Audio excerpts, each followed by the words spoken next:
Guys, स्वागत छ मेरो च्यानलमा। हजुरहरूलाई के गर्दै हुनुहुन्छ, कहाँदेखि हेर्दै हुनुहुन्छ मेरो भिडियो, लाइक कमेन्ट सेयर गरिदिनु होला।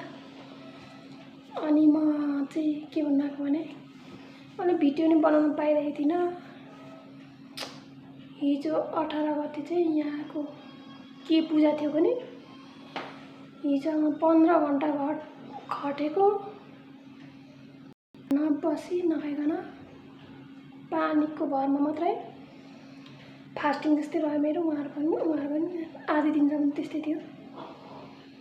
बोलेको झन्डै मरे भाइ, आफ्नै नेपालमा त यस्तो छ। अनि हाम्रो कति नेपालको दिदीभाइ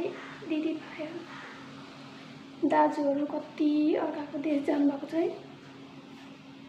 15-16 घन्टा खट्नुपर्छ भन्नुहुन्छ। कसरी सक्नुहुन्छ? म त झन्डै मरेँ।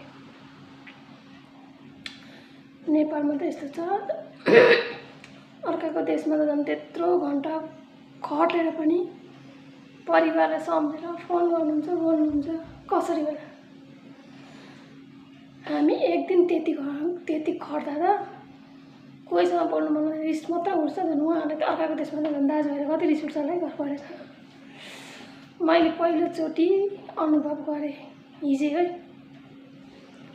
यस्तो कहिले खटेको थिइनँ। अरू दिन त घरमै जस्तो आफ्नो खुसी। हिजो चाहिँ पूजा, उहाँहरूको पूजा रहेछ। पूजाको कारणले गर्दाखेरि यति खट्नु पऱ्यो। सास पिस एकछिन टुसुक्क बस्नु नपाउने त्यस्तो। ओ माई गड। अनि हिजोको मेरो काम गराइले याद आयो क्या। मेरो भाइहरू पनि देश विदेशमा गएको छ। कति घन्टा खट्नुपर्छ, कति रिस उठ्छ उनीहरूलाई। त्यो महसुस गर्ने एउटा मौका पाएँ साथीहरू मैले चाहिँ। सो आजलाई यति नै भिडियो। हल्का अलिअलि थाहा भएको कुराहरू सेयर गरेको नि। हिजो जिन्दगी फर्स्टचोटि एहसास भयो क्या।